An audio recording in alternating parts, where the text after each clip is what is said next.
Buenas noches, para ICJ es un placer presentar el día de hoy al doctor Gustavo Rico Iberico, especialista en régimen disciplinario y procedimiento sancionador, exsecretario técnico de la Academia de la Magistratura, consultor externos en temas disciplinarios de la OMPE y del Ministerio de Cultura, egresado de la Maestría de Derecho de Trabajo y Seguridad Social por la Universidad Nacional de San Marcos, actualmente docente de la Maestría de Derecho Administrativo Económico de la Universidad del Pacífico. El día de hoy estará hablando sobre el régimen disciplinario y procedimiento sancionador de la Ley 30.057 y Ley del Servicio Civil. Bienvenido, doctor. Buenas noches. Gracias, muy amable.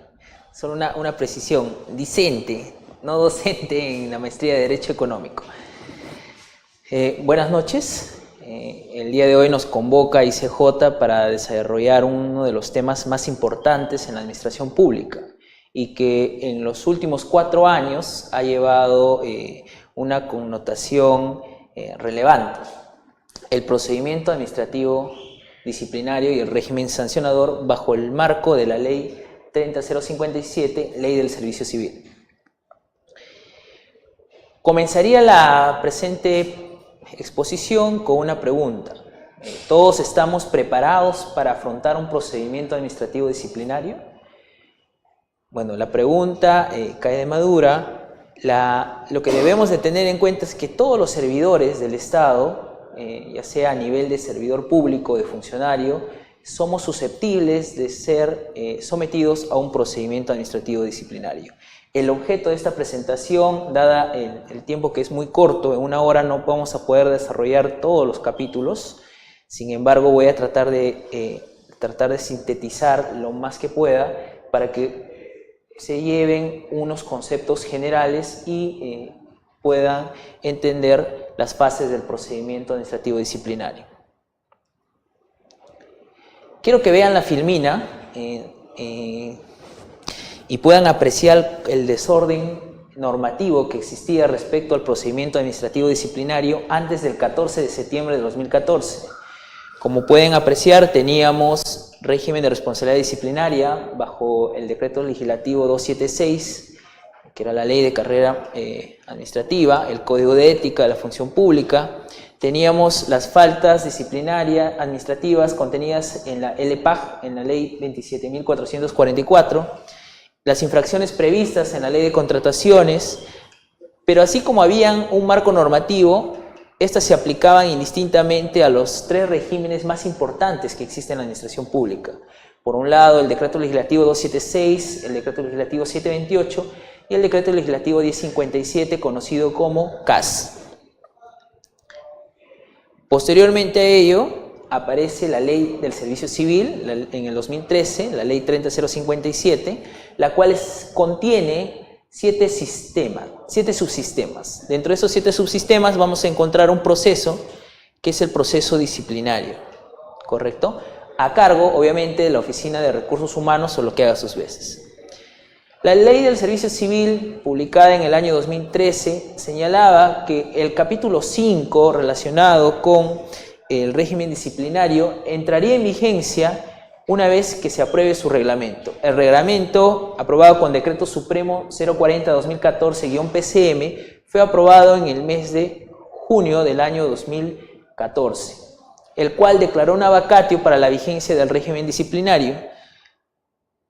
Esa vacatio empezó a partir del 14 de septiembre de 2014. Es decir, a partir del 14 de septiembre de 2014 tenemos un marco jurídico nuevo y unas reglas de juego diferentes al desorden normativo que habíamos encontrado.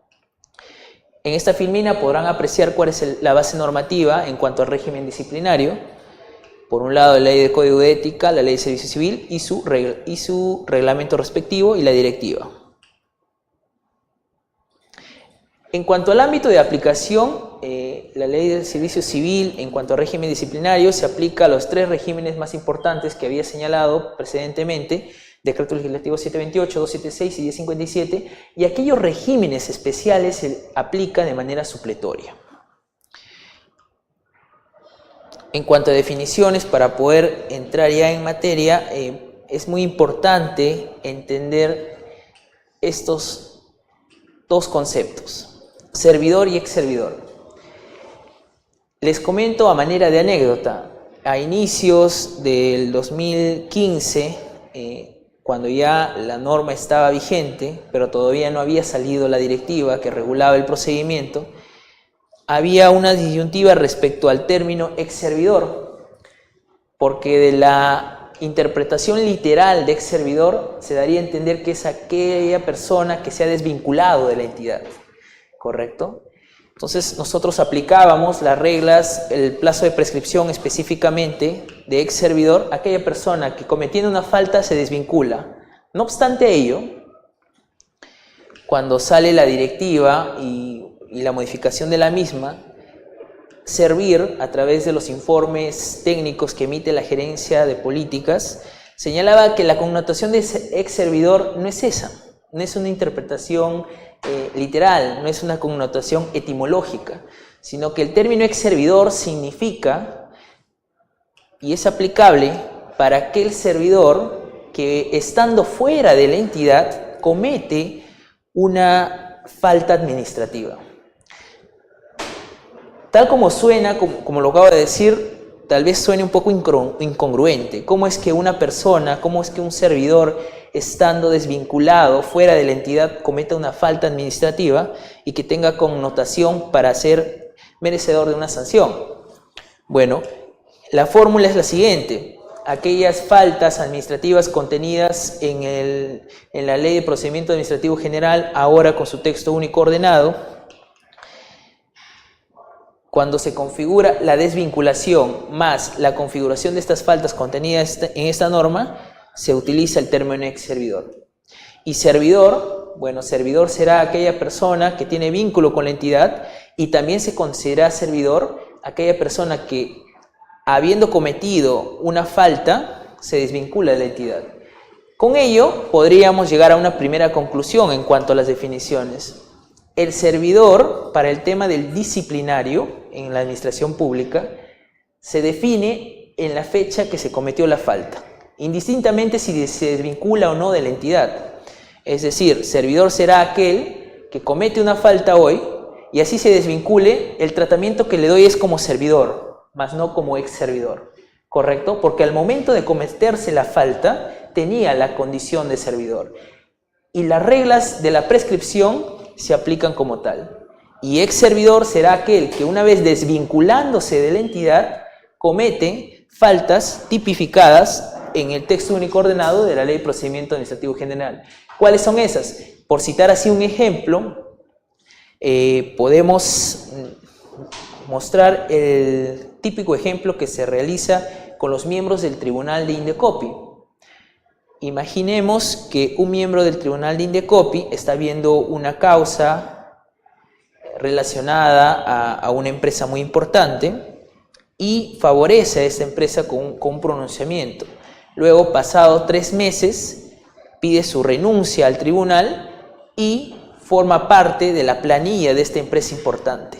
Entonces, existe en el artículo 260 un catálogo de infracciones que debemos de cumplir como servidores. Es decir, el hecho que yo me desvincule de la entidad no significa que no me libero de esas obligaciones. Otro ejemplo es el prestar patrocinio en contra de la entidad en la cual había estado laborando. Bueno, luego de las definiciones dadas sobre ex servidor y servidor, encontramos lo que es una falta.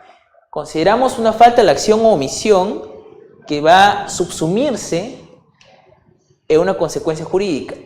¿Cómo es eso? A diferencia del Código Penal, en el artículo 106 se establece que el que mata a otro será reprimido con pena privativa de libertad no menor de 6 ni mayor a 20 años, ¿correcto? Este artículo señala lo siguiente: un supuesto de hecho y una consecuencia jurídica. La falencia del disciplinario es lo siguiente, que solamente me da la falta, pero no me da la consecuencia de la misma. Ustedes podrán encontrar el catálogo de faltas en el artículo 85 de la ley, como acá he puesto algunos ejemplos. Pero me dice cuál es la falta, pero no me dice la consecuencia de la falta. Deja a discrecionalidad según criterios de graduación para que el órgano sancionador pueda ejercer la sanción de acuerdo a la falta imputada. Otro punto que me gustaría poner énfasis en este extremo de la exposición es que el artículo 85 contenido en la Ley del Servicio Civil solamente se utiliza para casos de suspensión y destitución. Entonces la pregunta que nace es: ¿qué faltas se sancionan como amonestación escrita? Porque como vamos a ver en las siguientes filminas, existen tres tipos de sanciones: amonestación, ya sea verbal o escrita, suspensión y destitución. Si acabo de decir que el artículo 85 de la Ley de Servicio Civil solamente se utiliza para sancionar mediante suspensión y destitución, ¿qué tipo de faltas utilizo para amonestación escrita? Entonces, los informes de servir y tanto los tribunales del servicio civil, tanto la primera como la segunda sala, han establecido que las faltas sancionadas con amonestación escrita, las consideradas leves, deben estar contenidas en el reglamento interno de trabajo. Las sanciones que había señalado, este nuevo régimen disciplinario postula tres tipos de sanciones: amonestación, suspensión y destitución. Amonestación dividida entre dos, verbal y escrita.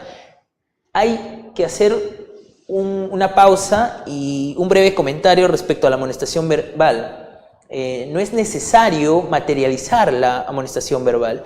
Mucho se ha visto en la administración pública que la costumbre nos invita, ya sea cuando ocupamos un cargo gerencial o de jefatura, de que cuando queremos llamar la atención a un trabajador subordinado, automáticamente remitimos un memo.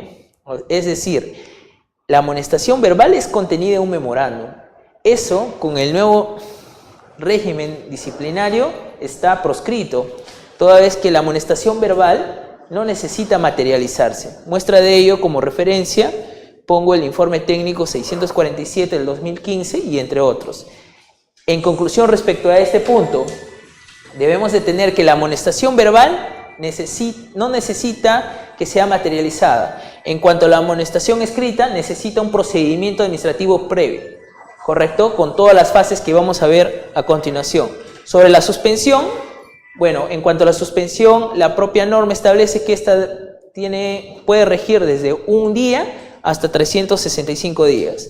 En cuanto a la destitución, algo muy particular que trae la norma es de que automáticamente el servidor infractor destituido queda inhabilitado automáticamente por 5 años.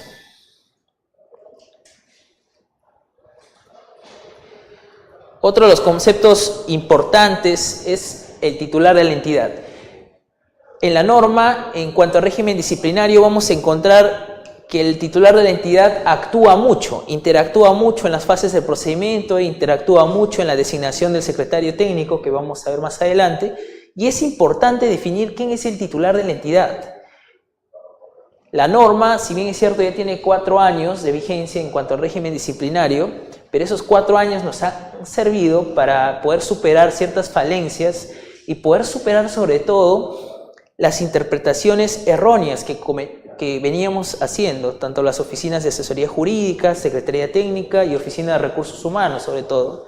Se entendía que el titular de la entidad es la cabeza, la máxima autoridad de la entidad. Por ejemplo, un ministerio, se entendía que la máxima autoridad o el titular de la entidad era el ministro, tal vez el viceministro para la marcha administrativa. O se entendía tal vez en una entidad que la máxima autoridad administrativa era el titular ejecutivo. No obstante, con la práctica y la experiencia, Servir se dio cuenta de estas falencias y de estos errores y señalaba que el titular de la entidad se debe definir a través de los documentos de gestión, revisar el ROF y el MOF y determinar quién es la máxima autoridad administrativa. Esto, obviamente, en concordancia con lo que señala el Reglamento General de la Ley 30057, que señala que la máxima autoridad administrativa constituye el titular de la entidad. ¿Por qué es importante definir el titular de la entidad? Porque luego de ello, otra de las novedades que trae este nuevo sistema administrativo de gestión de recursos humanos es la tipología de entidades. Por un lado tengo una entidad tipo A y por otro lado tengo una entidad tipo B. Muestra de ello y como ejemplo podría traer SUNARP. La Superintendencia Nacional de los Registros Públicos tiene una sede central y a su vez tiene entidades tipo B, que son las zonas registrales que están descentralizadas en todo el país, con 14 zonas registrales que constituyen 14 entidades tipo B. Cada entidad tiene competencia y potestad sancionadora. Si un servidor de la entidad tipo B es sometido a un procedimiento, no puede ser sancionado por las autoridades del PAT de la entidad tipo A y a la inversa, ¿no? Entonces, cada entidad, esta tipología de entidades tiene sus precisiones y tiene sus requisitos para ser consideradas como tales.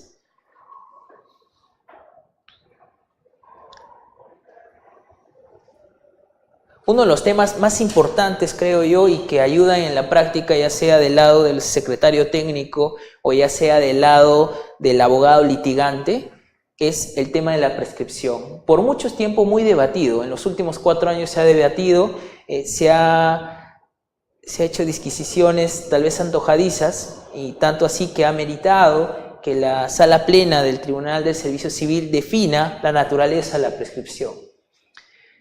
En el procedimiento administrativo disciplinario vamos a encontrar, considero yo, 3 plazos de prescripción. Y esto sí es muy importante que lo tengan en cuenta. El primer plazo de prescripción es para la instauración del procedimiento. La instauración del procedimiento señala de un servidor que es a los 3 años de cometida la falta, ¿correcto? Sin embargo, cuando la Oficina de Recursos Humanos toma conocimiento, ese plazo de 3 años lo dejamos a un lado y a partir de que la Oficina de Recursos Humanos toma conocimiento, se comienza a computar un nuevo plazo, que es el plazo de 1 año. Si se supera ese año, automáticamente la entidad pierde la potestad disciplinaria y no puede instaurar un procedimiento contra el presunto infractor. El segundo plazo de prescripción que yo considero es el plazo del procedimiento en sí. Es decir, cuando yo te notifiqué con una resolución de inicio, tengo todo 1 año para notificarte y sacar la resolución, ya sea de sanción o de archivo. Si se pasa ese año, automáticamente la entidad pierde la potestad sancionadora. Entonces, hasta acá ya hemos visto 3 plazos. El primer plazo es desde la comisión, 3 años. El segundo plazo es de que la Oficina de Recursos Humanos toma conocimiento, tiene que correr 1 año como máximo. Y el otro es el plazo del propio procedimiento. Desde el inicio hasta el fin no debe superar 1 año. Una acotación respecto al plazo de prescripción desde la toma de conocimiento de recursos humanos. Con este pleno de observancia obligatoria se ha definido un tema que ayuda a los abogados litigantes a pedir la nulidad de muchos procedimientos. Cuando nos enteramos de una falta disciplinaria, esta puede llegar por una denuncia, por un informe, esta puede llegar incluso hasta de oficio. Pero existe la necesidad de que toda denuncia sea canalizada a través de la Oficina de Recursos Humanos, no a través de la Secretaría Técnica, que si bien es cierto es un actor importante, pero lo que ha señalado este pleno es que la Oficina de Recursos Humanos debe de conocer de la falta para que a partir de ello se comience a computar el plazo de prescripción. A contrario censo, si la Secretaría Técnica toma conocimiento de la falta, el plazo de prescripción todavía no se comienza a computar.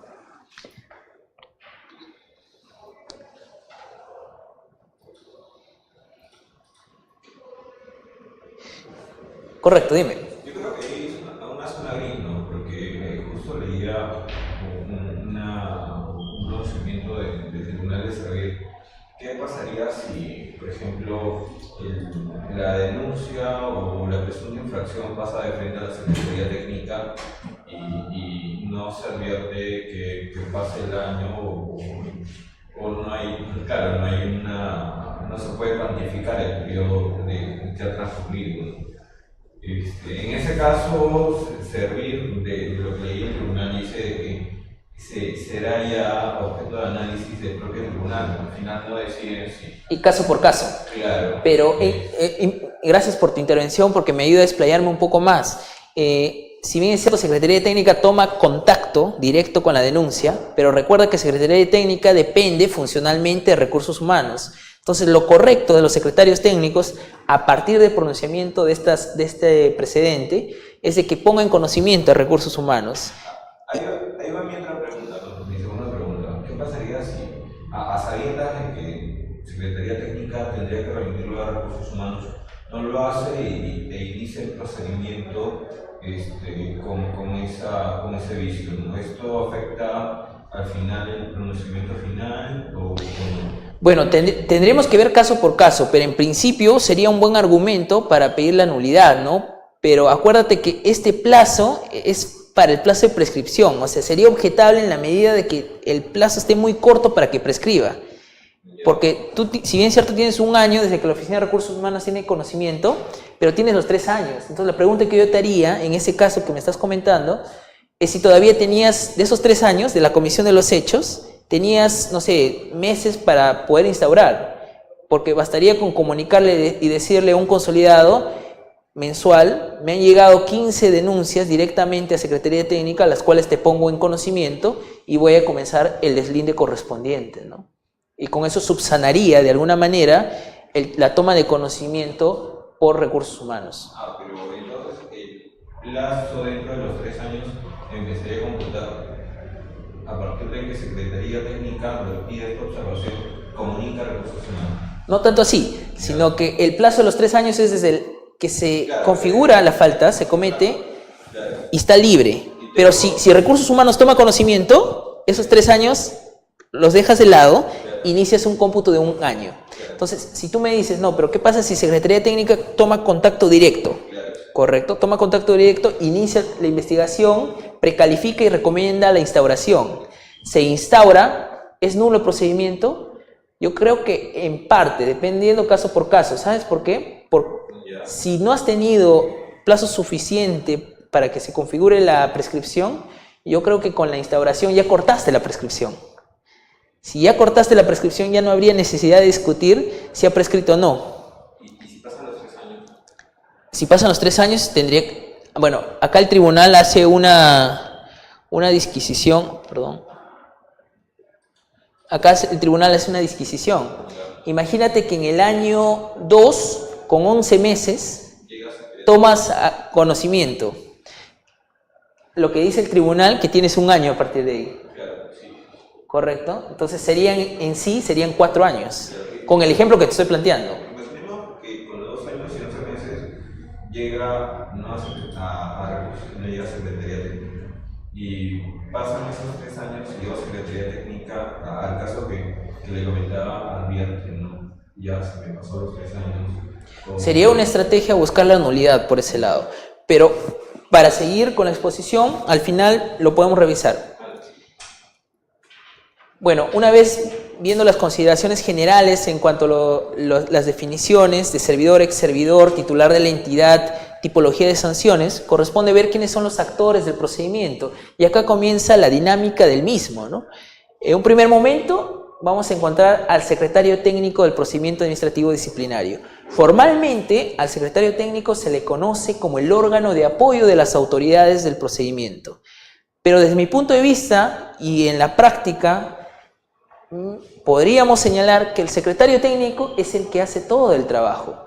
El secretario técnico es el que hace la investigación, el que precalifica, el que hace la evaluación de descargos, el que hace la evaluación de los argumentos en el informe oral, el que redacta incluso, en algunos casos, en algunas entidades, la resolución de archivo o sanción.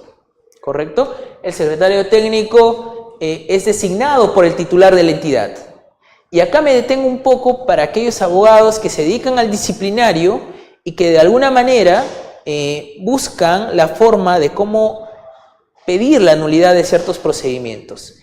Hay resoluciones de la primera y segunda sala de este año que han señalado que si el secretario técnico ha sido designado por una autoridad que no sea el titular de la entidad, todo el procedimiento se ha viciado y automáticamente nulo todo lo actuado y se retrotrae hasta la etapa de la instauración. Entonces, noten qué importancia tiene el rol del secretario técnico y su designación, ¿correcto?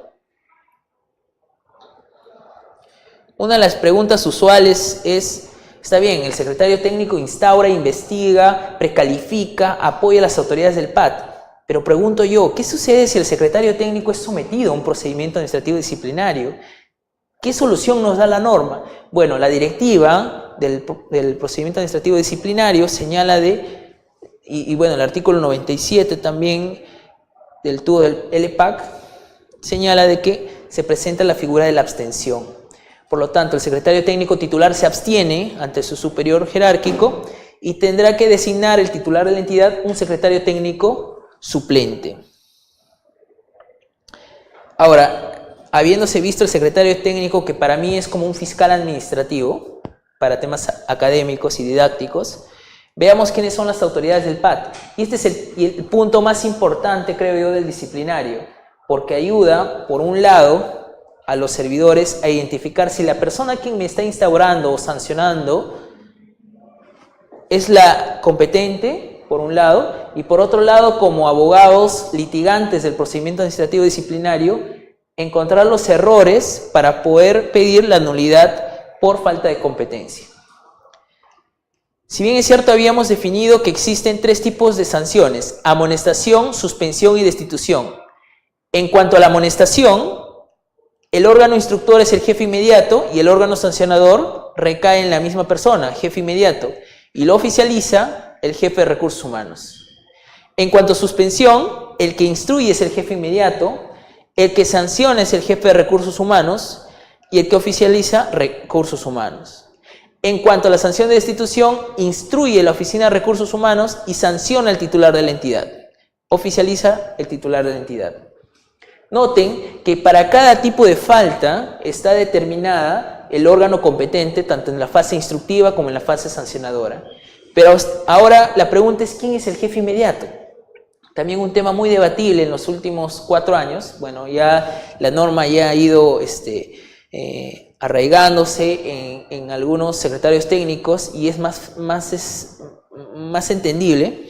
Pero antes no entendíamos quién era el jefe inmediato, porque en la práctica el jefe inmediato es el que me da órdenes fácticamente. Sin embargo, Servir y la propia directiva señala que para la determinación de autoridades del procedimiento administrativo disciplinario se deberá utilizar los documentos de gestión, ¿correcto? Para saber quién es el jefe inmediato. En cuanto a segunda instancia, cuando yo apele una amonestación, el competente para resolver será el jefe de recursos humanos. En cuanto a suspensión y destitución, se presenta recurso de apelación y automáticamente es elevado por la Oficina de Recursos Humanos al Tribunal del Servicio Civil, que como podrán diferenciar entre amonestación, suspensión y destitución, la gran diferencia es que amonestación se queda en la entidad con la Oficina de Recursos Humanos y la suspensión y destitución se va hacia afuera, hacia un tercero, que es el Tribunal del Servicio Civil. Dentro de las fases del procedimiento vamos a encontrar una fase preliminar,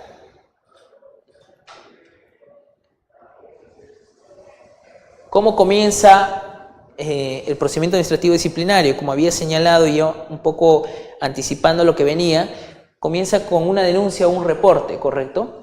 Adicionalmente podríamos hacer un apartado y decir también que muchos disciplinarios comienzan con los famosos informes de control que hace los OSI. Los OSI considera faltas graves, muy graves, se las pasa a Contraloría, y las faltas que resultan ser leves se las pasa al titular de la entidad. El titular de la entidad dispondrá a través de la Oficina de Recursos Humanos para que canalice a través del secretario técnico y éste realice el respectivo deslinde de responsabilidad administrativa. En cuanto al esquema del procedimiento, tenemos una investigación preliminar a cargo del secretario técnico, tenemos el inicio del PAT, que ya forma parte de la fase instructiva, luego una fase sancionadora y la segunda instancia. Lo vamos a ver uno por uno de manera muy detenida. La investigación previa y precalificación, como habíamos dicho, está a cargo del secretario técnico. Este secretario técnico, primero la Oficina de Recursos Humanos toma conocimiento, el secretario técnico realiza la precalificación y tiene 2 opciones. O proponer la instauración de un procedimiento, proponiendo a su vez el tipo de sanción, o señalar de que no existe lugar para la instauración de un procedimiento y recomendando el archivo del mismo. Cuanto al inicio del PAD, también por un momento fue muy debatido. ¿Cuándo es que inicia el procedimiento administrativo disciplinario?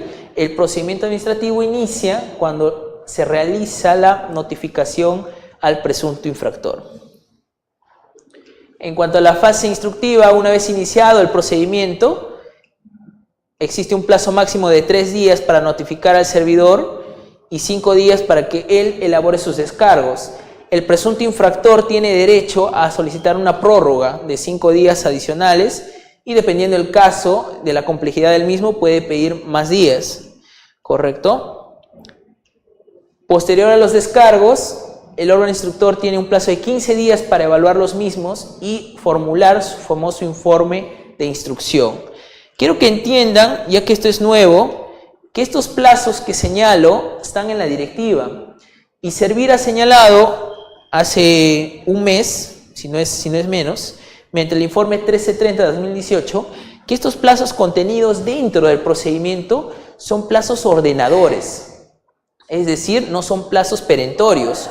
No significa que si en 15 días el órgano instructor no presenta su informe de instrucción, automáticamente el procedimiento se ha visto viciado por la nulidad. Eso no es así, sino que estos son plazos ordenadores que permiten de alguna manera agilizar y dar celeridad al procedimiento. Lo que sí es un plazo legal y que decae la potestad disciplinaria es el plazo de prescripción que ya hemos visto anteriormente. Luego, en la fase sancionadora, una vez que el órgano sancionador recibe el informe de instrucción, tiene un plazo de 2 días para señalarle al presunto infractor que el informe de instrucción ya llegó y está en su despacho, y le invita a que se lleve a cabo el informe oral. El presunto infractor, en un plazo de 3 días, tendrá que contestar si desea hacer uso de la palabra o, en su defecto, no contesta y deja expedito el procedimiento para que el órgano sancionador realice la evaluación correspondiente. Este acto que determina ya sea la sanción o el archivo del procedimiento se debe realizar en un plazo máximo de 10 días, pero como había dicho en la filmina anterior, estos plazos resultan ser plazos ordenadores, no son perentorios y no vician el procedimiento.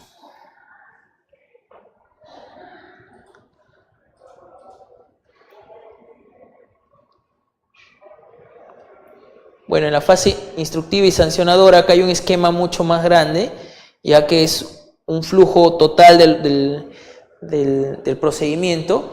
Como ustedes pueden notar en la filmina, el plazo de prescripción que habíamos señalado se comienza a computar desde la notificación al servidor hasta el acto que determina la imposición de sanción o la declaración a no lugar. Antes de que se emitiera este pleno de observancia obligatoria, el plazo de prescripción se computaba desde la notificación del servidor hasta la notificación de este acto, pero ahora ya no. Ahora se ha recortado hasta la emisión que declara la sanción o la declaración no lugar. Desde mi punto de vista, esta precisión que han realizado en la práctica genera de que de alguna manera la administración tenga facilidades para que algunos procedimientos disciplinarios no prescriban, porque fácil es emitir un acto con fecha anterior, ¿correcto? Pero era más difícil y le daba más certeza y más seguridad jurídica al presunto infractor cuando han notificado dicho acto. Cuanto a los recursos impugnatorios, tenemos el recurso de reconsideración y el recurso de apelación. Recurso de reconsideración en la medida de que exista una prueba nueva y se usan las reglas del juego de la ley 27.444.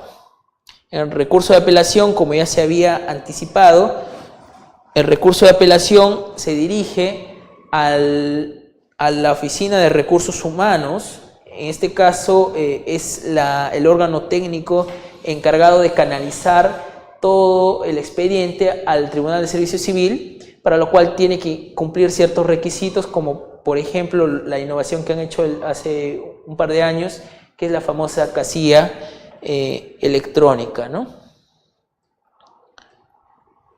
Ahora, es importante también, si bien es cierto, hemos visto las fases de procedimiento, es importante que tengan en cuenta la figura de las medidas cautelares que trae este nuevo modelo. Las medidas cautelares se utilizan de alguna manera para no tener al presunto infractor en la entidad.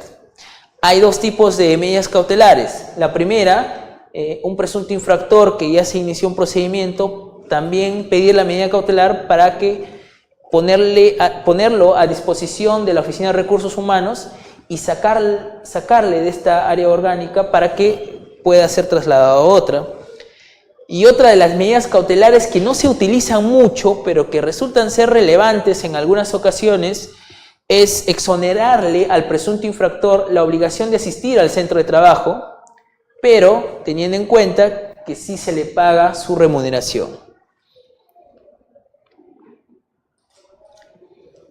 Bueno, abstención de autoridades del PAT, si existiese alguna de las causales de abstención contenidas en la Ley 27.444, se utilizan esas reglas y las autoridades tendrán que abstenerse. El Registro Nacional de Sanciones contra Servidores Civiles, bueno, ha sido modificado recientemente. Este registro tiene por finalidad dar publicidad a aquellas sanciones que han sido impuestas por las autoridades del procedimiento administrativo disciplinario.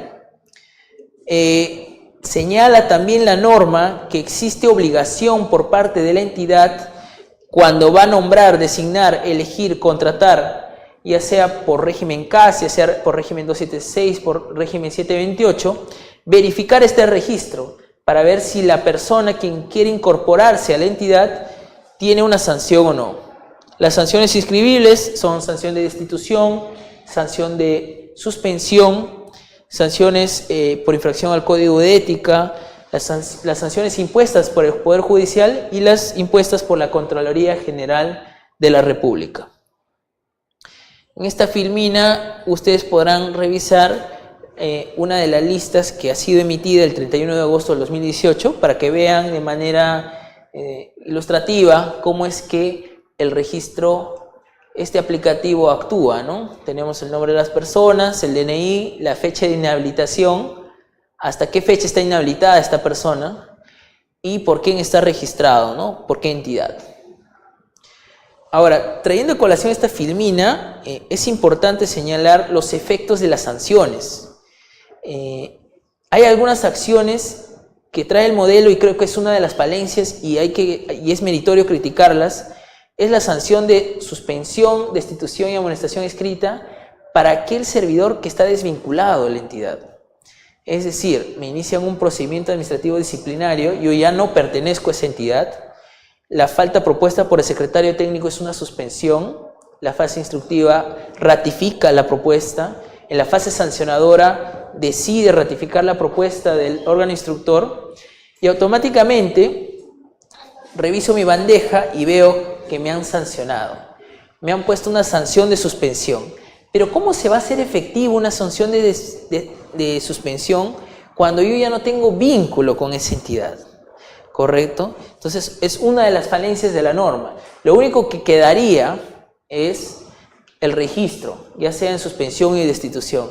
Pero una amonestación escrita quedaría a nivel de entidad, pero yo no veo mucha eficacia en los otros tipos de sanciones, porque la finalidad no se cumpliría.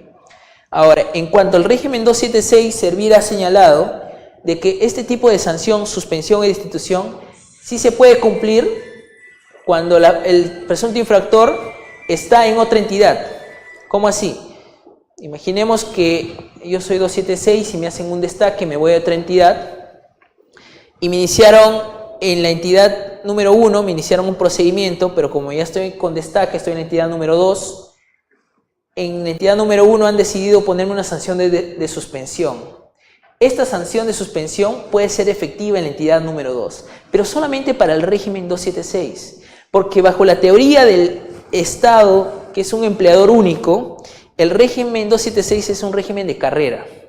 Entonces sí es posible aplicar sanciones impuestas en una entidad en otra entidad bajo el mismo régimen. Pero para el régimen CAS y el régimen 728, eso es un imposible jurídico.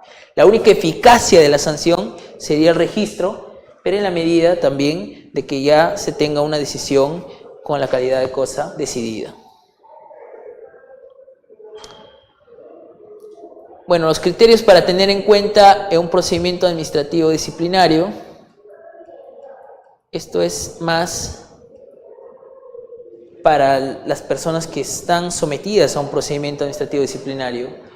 Yo creo que cuando comenzamos la presente exposición señalando de que todos somos susceptibles a ser sometidos a un procedimiento administrativo disciplinario, sin embargo no todos estamos en la capacidad de saber afrontarlo, pero una de las recomendaciones que daría desde la experiencia es mantener la calma, y lo primero que tenemos que hacer es requerir la prórroga del plazo para presentar los descargos. Esto le va a dar un margen de acción de 5 días adicionales, que en total más los 5 dados primigeniamente serían 10, y va a permitir ya sea buscar un abogado, ya sea buscar o recopilar mayor información para poder obtener argumentos de defensa. Revisar los plazos de prescripción, no son difíciles, no es necesario contratar un abogado para poder determinar si ha prescrito o no la acción disciplinaria en la cual me están sometiendo. Acuérdense que el plazo de prescripción son 3 años de cometidos los hechos o 1 año desde que la Oficina de Recursos Humanos toma conocimiento. Este plazo es para la instauración, ¿correcto? Identificar qué sanciones me están proponiendo, identificar si se respetan los principios de gradualidad y proporcionalidad, que los vamos a ver a continuación. Como había empezado en una filmina señalando de que a diferencia de otros regímenes disciplinarios o sancionadores, como por ejemplo la Contraloría tiene un supuesto de hecho y en el otro lado de la tabla tiene la consecuencia jurídica. El disciplinario no tiene eso. El disciplinario tiene un catálogo de faltas y las consecuencias se lo deja a la discrecionalidad de las autoridades del PAD. Y esa discrecionalidad no es absoluta, esa discrecionalidad tiene criterios de graduación. Dentro de esos criterios está la grave afectación que se cause a la entidad. El otro criterio es ocultar la falta o impedir su descubrimiento. El grado de jerarquía o especialidad del servidor. Este criterio señala de que a mayor cargo, mayor jerarquía, el reproche en el procedimiento disciplinario es mayor. No es lo mismo instaurar un procedimiento administrativo a un gerente que instaurar un procedimiento administrativo a un asistente. El reproche va a ser mucho más fuerte para el gerente que para el asistente. En cuanto a la concurrencia de varias faltas, puede ser que un presunto infractor cometa varias faltas en un solo contexto. En cuanto a la pluralidad o participación de uno o más servidores, esto se presenta por lo general en los comités de selección en cuanto a contrataciones del Estado.